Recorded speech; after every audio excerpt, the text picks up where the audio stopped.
આજની ધર્મકથા. પ્રણામ. ધર્મકથા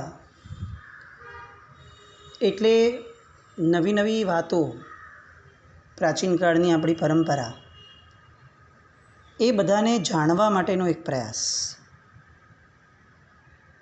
આ એક વ્યાખ્યા. અને બીજી વ્યાખ્યા, જે કથાઓ દ્વારા આપણે અંદરમાં ધર્મનો વિકાસ થાય, એ ધર્મકથા. ધર્મ એટલે શું? તો આ જગતની અંદરમાં જે કરવા લાયક છે, સેવવા લાયક છે, જે ઉચિત છે, તે બધો ધર્મ. જે સમયે જે કરવા જેવું છે તે ધર્મ. પછી ધર્મના પ્રકારો હોય. કેટલોક ધર્મ ક્રિયા રૂપ હોય, કેટલોક સ્વધર્મ રૂપ હોય, અલગ અલગ પ્રકારો. પણ મૂળમાં ધર્મ એટલે જે સમયે કરવા યોગ્ય છે તે. અને પરમાત્મા, તીર્થંકર પરમાત્માઓ વારંવાર એક વાત 14 રાજલોકના તમામ જીવો માટે જે કહી ગયા કે આ જગતની અંદરમાં જો સેવવા લાયક એકમાત્ર વસ્તુ જો કોઈ છે તો એ છે વૈરાગ્ય. વૈરાગ્ય એ એવી કળા છે કે જે જીવન જીવવા માટે સૌથી વધુ સક્ષમ બનાવે છે. આર્ટ ઓફ લિવિંગના આટલા બધા ક્લાસીસ આપણે કરીએ છીએ, એની આટલી બધી વાતો કમર્શિયલાઇઝ મોડની અંદરમાં આપણે બધા સાંભળીએ છીએ, પણ તેમ છતાં જૈન શાસનનો જે જીવન જીવવાનો માર્ગ છે, જીવન જીવવાની જે કળા છે, એ છે વૈરાગ્યની કળા. અને એ વૈરાગ્યની કળાને પુષ્ટ કરે એવા અઢળક ગ્રંથો પરમાત્માના શાસનની અંદરમાં આજે પણ ઉપલબ્ધ છે. એ ગ્રંથોમાંનું એક અવતરણ યશોધર ચરિત્ર. કદાચ એમ કહી શકાય કે જો જીવની અંદરમાં સંવેદના છે, જો શરીરની અંદરમાં હૃદય છે, અને આ ચરિત્ર વાંચ્યા, સાંભળ્યા કે વિચાર્યા પછીથી જીવને વૈરાગ્યનો અંશ પણ ન પ્રગટે ને, તો માની લેવું જોઈએ કે ચેતન તત્વ હોવા છતાં એ જળ છે. જેનામાં ચૈતન્ય છે એને આ કથાઓ એવી છે કે જે કથાઓને સાંભળતા સાંભળતા આંશિક રીતે પણ વૈરાગ્યનો સ્પર્શ થાય અને થાય જ. એવી કેટલીક જૂજ કથાઓમાંની એક 1444 ગ્રંથના રચયિતા પૂજ્ય હરિભદ્ર સુરીશ્વરજી મહારાજા, એમના દ્વારા રચાયેલું આ અણમોલ કહી શકાય, અમોઘ શસ્ત્ર કહી શકાય વૈરાગ્ય પ્રાપ્તિનું, એવું આ ચરિત્ર. એ ચરિત્રની અંદરમાં એક મહાત્માની 9 ભવની વાતો છે. એ જે પૂર્વાપર સંબંધ, કે ગયા ભાવમાં આ કર્યું એના કારણે આ ભાવમાં આ થયું, આ ભાવમાં આ કર્યું એના કારણે એના પછીના ભાવમાં આ થયું. કોઈ પણ વિશિષ્ટ જ્ઞાનીની પ્રાપ્તિ થાય ને પછીથી આ પૂર્વાપર સંબંધ આપણને જાણવા મળે. અને આ પૂર્વાપર સંબંધોની વાત એ વૈરાગ્યનું પ્રબળ કારણ છે. આપણે સામાન્યથી પણ વિચારીએ ને કે આપણને આ ભાવની અંદરમાં કેટલાક દુઃખો આવ્યા હોય તો આપણે એવું સમજીએ કે આ વ્યક્તિના કારણે દુઃખ આવ્યું, અથવા આવું હતું એટલે દુઃખ આવ્યું, મારું ભાગ્ય આવું હતું એટલે દુઃખ આવ્યું. આ બધી સમજણ આપણને સાહજિક રીતે આવી જાય અંદરમાં. પણ જો કોઈક વિશિષ્ટ જ્ઞાની મળે અને એ જ્ઞાની એમ કે જો તે ગયા ભાવમાં આવું હીન કૃત્ય કર્યું હતું, એના કારણે તારે આ ભોગવવું પડ્યું છે, તો અંદરમાં કેવી અરેરાટી થઈ જાય. ઓહો, મેં આટલી હદ સુધી નીચું કામ કર્યું હતું. અને પછીથી એ જે પશ્ચાતાપનો ભાવ પ્રગટે, એ જે સ્વીકારનો ભાવ પ્રગટે કે આવું હીન કૃત્ય કરનાર મારા આત્માને અત્યારે જે ભોગવવાનું આવ્યું છે એ તો બહુ જ ઓછું છે. મારા આત્માએ આના કરતાં પણ વિશિષ્ટ એ દુઃખો સહન કરવા જોઈએ એવું હિચકારું કૃત્ય મારાથી થયું છે. એટલે હવે જે પાપના કારણે દુઃખ મને મળે છે એ દુઃખો, એના પ્રત્યેનો સ્વીકાર ભાવ બહુ સહજ રીતે આવી જાય. અને સ્વીકાર ભાવ એટલે વૈરાગ્ય. આવું આખું પૂર્વાપર સંબંધવાળું ચરિત્ર. પ્રાચીન કાળની વાત. આપણે આ વાતની શરૂઆત એક મુનિરાજ, જેનું નામ યશોધર મુનિ. એ યશોધર મુનિને ધનકુમાર નામનો એક કુમાર, એ વંદન કરવા આવે છે. એમને જોતાં જ રોમાંચ પ્રગટે છે, એને વંદન કરે છે. અને વંદન કરી અને એમને પૂછે છે કે હે મુનિશ્રેષ્ઠ, સાક્ષાત કામદેવને પરાજિત કરી દેવું અદ્ભુત આપનું રૂપ છે. એટલે આપની પાસે અપાર વૈભવ તો હશે જ, વૈષયિક સુખો પણ હશે, તો આપે એનો ત્યાગ કેમ કર્યો? એવું કયું વૈરાગ્યનું નિમિત્ત મળ્યું કે જેના કારણે આટલા બધા સુખો એ પણ આપણને ત્યાગ કરવા જેવા લાગ્યા? અને ત્યારે એ મહાત્મા એ પોતાનું આખું ચરિત્ર સંભળાવે છે. યશોધર મુનિ દ્વારા પોતાનું જે આખું ચરિત્ર કહેવડાવ્યું એ અહીં અત્યારે યશોધર ચરિત્રના નામે ઓળખાયું. અને પોતે પોતાની વાતો શરૂ કરે છે કે આ મારા 9મા ભવની વાત, અતિ પ્રાચીન કાળની વાત. વિશાલા નામની નગરી કે જે એ સમયે આર્યાવર્તની પ્રમુખ નગરીઓમાંની એક સમૃદ્ધ નગરી હતી,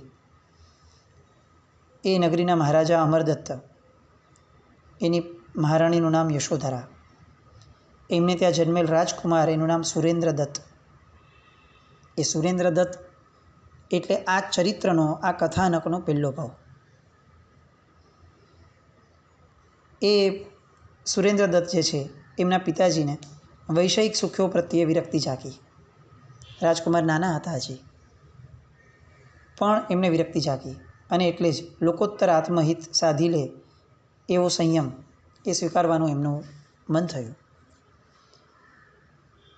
એ સમયની પરંપરા, એક કહેવત ફિક્સ રહેતી, રાજર્ષિ નરકેશ્રી.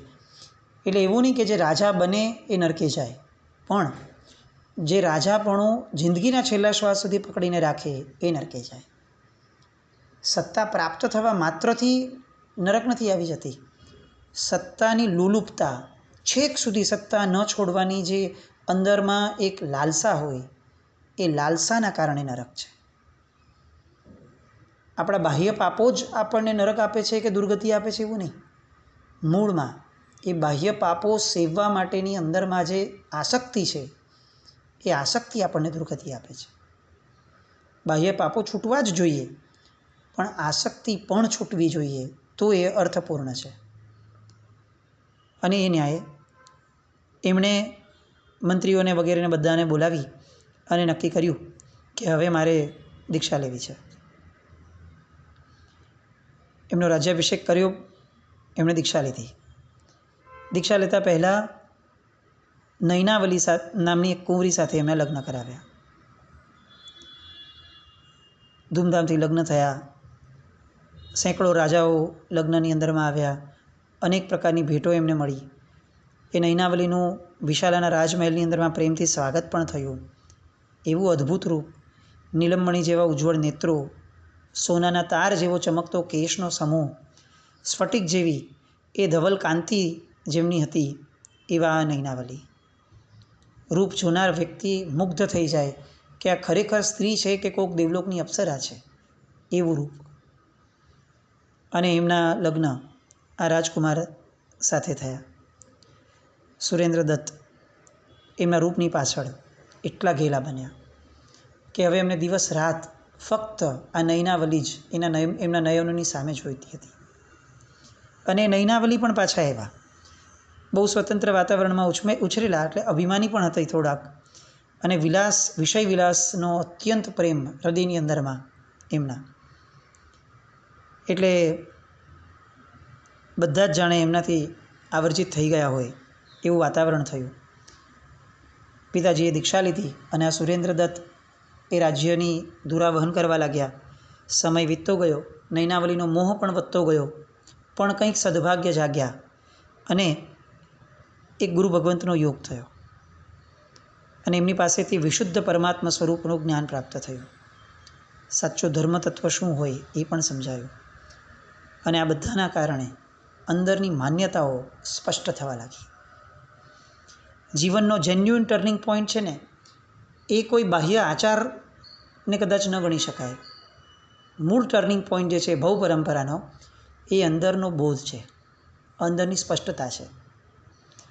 અંદરની સ્પષ્ટતા સાથેનો બાહ્ય પરિવર્તન એ જ મોક્ષ માર્ગ પર આગળ વધારી શકે. ફક્ત બાહ્ય પરિવર્તનો એ કદાચ આપણને આપણી દિશા ન પણ આપે. અને હવે એ ભોગવિલાસ, એ રંગરાગ, એ બધું જ જે છે એ હવે ધીરે ધીરે એમને ખૂંચવા લાગ્યું. યૌવનનો કાળ વીતવા લાગતો હતો થોડો થોડો. અને એમાં એક દિવસ એવું બન્યું કે રાજાના કેશને રાણી જે છે એ શણગારતી હતી. કેશને ધોવાના, સાફ કરવા, તેલ વગેરે એમાં નાખવું, આ બધું રાણી કરતી. અને એમાં પાછી પાડતા પાડતા અચાનક નૈનાવલીને એ કેશ કલેપની અંદરમાં સફેદ વાળ દેખાયો.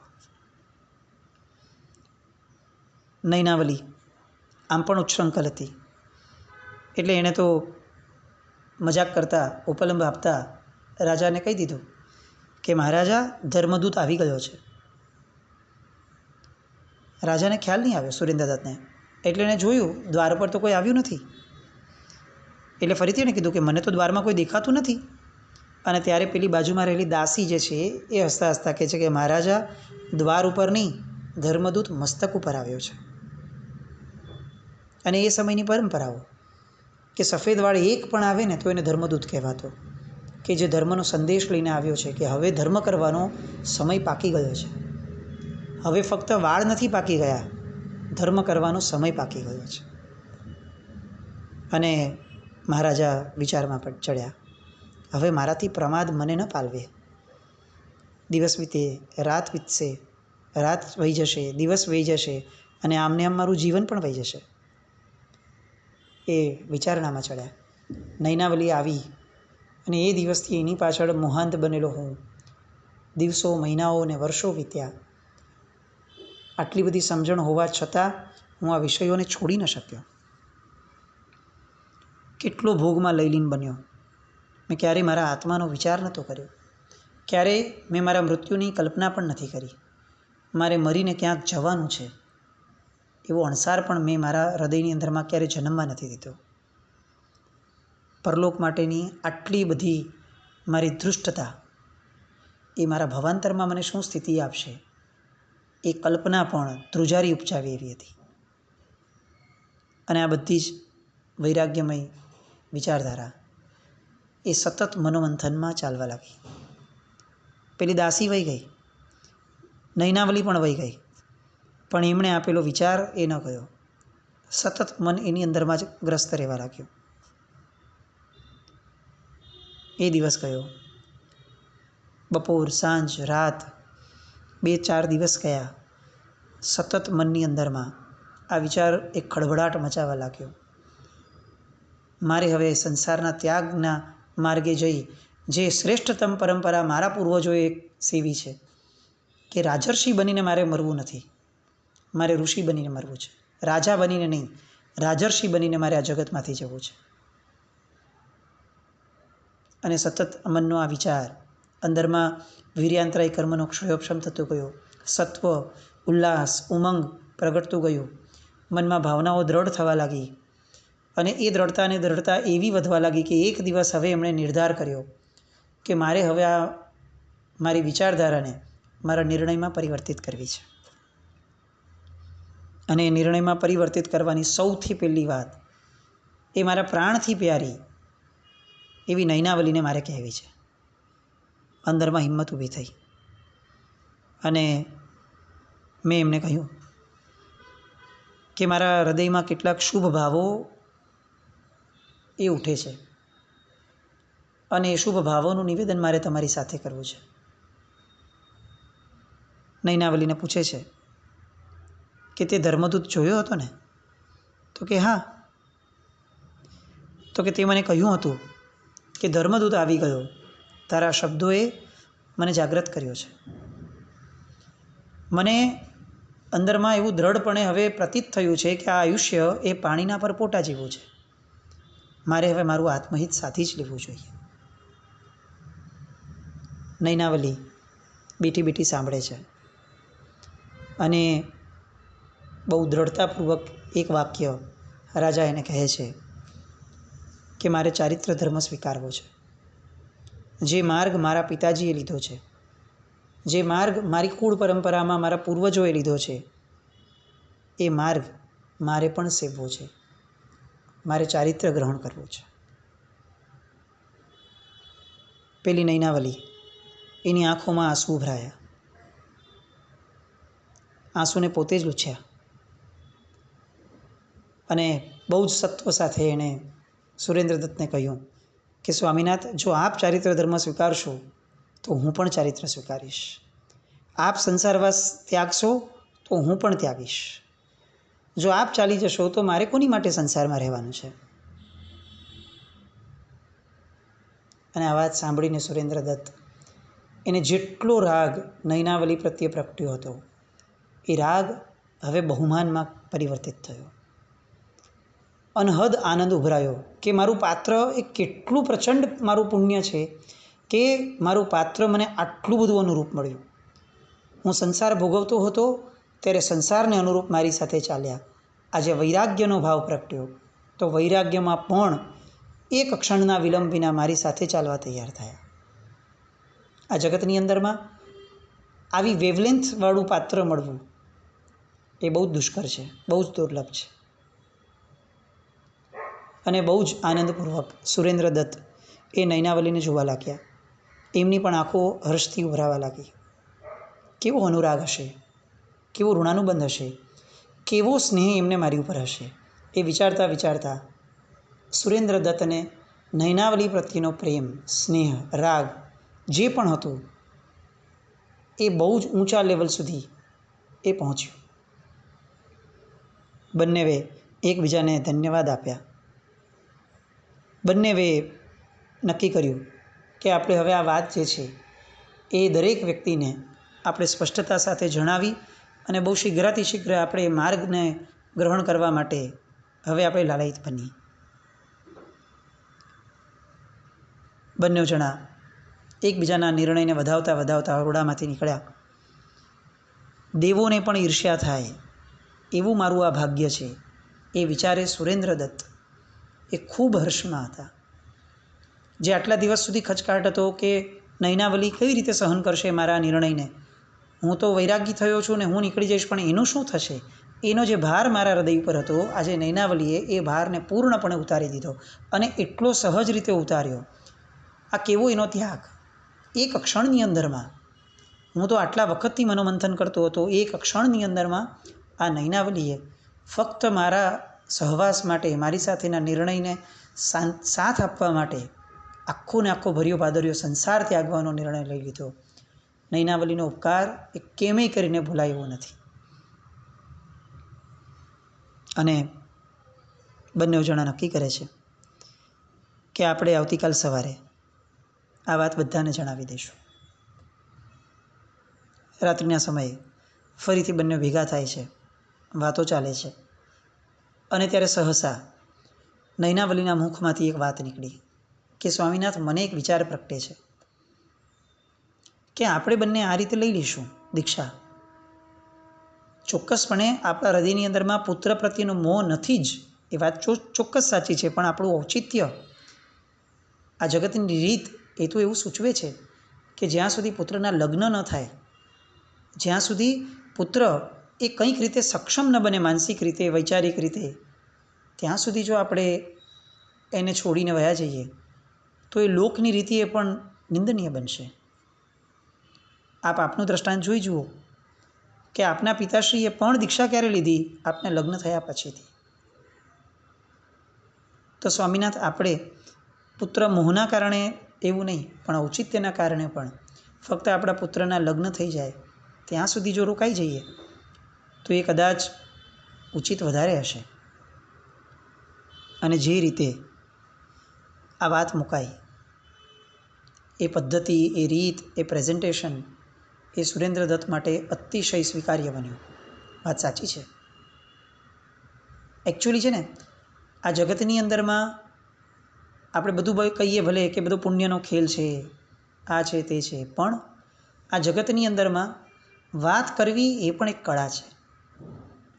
ભલે આપણને એ બહુ મહત્ત્વનું ન લાગતું હોય, પણ વાત મૂકવી કઈ રીતે, એ કળા જો આપણને હસ્તગત નથી ને તો આપણે જેમ તેમ મૂકી દેશું, પછી એ સ્વીકાર્ય નહીં થાય તો આપણને સામો અપરાધી લાગશે, આપણું કર્મ અપરાધી લાગશે, આપણું ભાગ્ય અપરાધી લાગશે. પણ ક્યાંય આપણે એ વિચારવા નહીં જઈએ કે ના, મારે આ કળા હસ્તગત કરવા જેવી હતી. કયા સમયે બોલવું, કઈ રીતે બોલવું, કેવી પૂર્વભૂમિકા રચીને બોલવું, વાત કઈ રીતે મૂકવી, કેવા શબ્દોમાં મૂકવી, સામાનો મૂડ કેવો છે એ કેવી રીતે પરખવો પછી મૂકવો, આ પણ એક કળા છે. અને નયનાવલીએ આ કળાને જાણે હસ્તગત કરી લીધી હોય એ રીતે એણે ખરા સમયે બહુ જ શુભ રીતે એણે આખી વાતને મૂકી અને સુરેન્દ્ર દત્ત એને સ્વીકારે છે અને ઉલટું એનો આભાર માને છે કે તમારી ધર્મ અંગેની, મૃત્યુ અંગેની, જીવન અંગેની જે તમારી સમજણ છે ને એ સમજણ ઘણી ઊંડી છે. જેવી રીતે વૈષયિક સુખોમાં તમારી હોશિયારી આટલા વર્ષ મેં જોઈ છે, એવી રીતે ઔચિત્યની બાબતમાં પણ તમારી આ હોશિયારી જોઈ અને મને ખરેખર તમારી પર ગર્વ થાય છે. અને આમને આમ રાત સૂર્યાસ્ત પછીનો પહેલો પ્રહર પૂરો થાય છે. બંને નિદ્રાધીન થવાની તૈયારીમાં છે. અને આજે એક એવી ઘટના બને છે કે જે આ યશોધર મુનિનો જીવ સુરેન્દ્ર દત્ત એની આખી ને આખી ભવ પરંપરા માટે એક ટર્નિંગ પોઈન્ટ જેવો સાબિત થાય છે. આ સંસાર કેવો અનિત્ય છે, આ સંસાર કેવો અસાર છે, એનું તાદ્રશ સ્વરૂપ આજે આ સુરેન્દ્ર દત્તને અનુભવવા મળવાનું. અને એવો અનુભવ કે જે ફક્ત એને નહીં, આપણને પણ અંદર ખાનેથી હચમચાવી દે, આપણો પણ સંસારનો મોહ એની ઉપર ઘા કરી દે, એવો એક પ્રસંગ એમના જીવનમાં બન્યો. એ પ્રસંગ અને આખું ચરિત્ર એ જ્યાં સુધી આપણને અંદરથી ગમરોડી ન નાખે, આપણા રાગની ઉપર એક હથોડો કમસે કમ ન મારે, ત્યાં સુધી આપણે આ ચરિત્રને છોડવું નથી. હરિભદ્રસુરી મહારાજ સાહેબ સૂરીપુરંદર જેવા ગુરુ ભગવંતના માનસપટમાંથી નીકળેલી આ વાતો, અપ્રતિમ વૈરાગ્ય પ્રગટાવે એવી વાતો, એને આપણે પણ ખૂબ અંતઃકરણથી સ્પર્શીએ. એ પ્રસંગને માણવા ફરી આવતીકાલે મળીએ. જીનાજ્ઞા કંઈ પણ બોલાય તો મિચ્છામિ દુક્કડમ. જૈનમ જયતિ શાસનમ.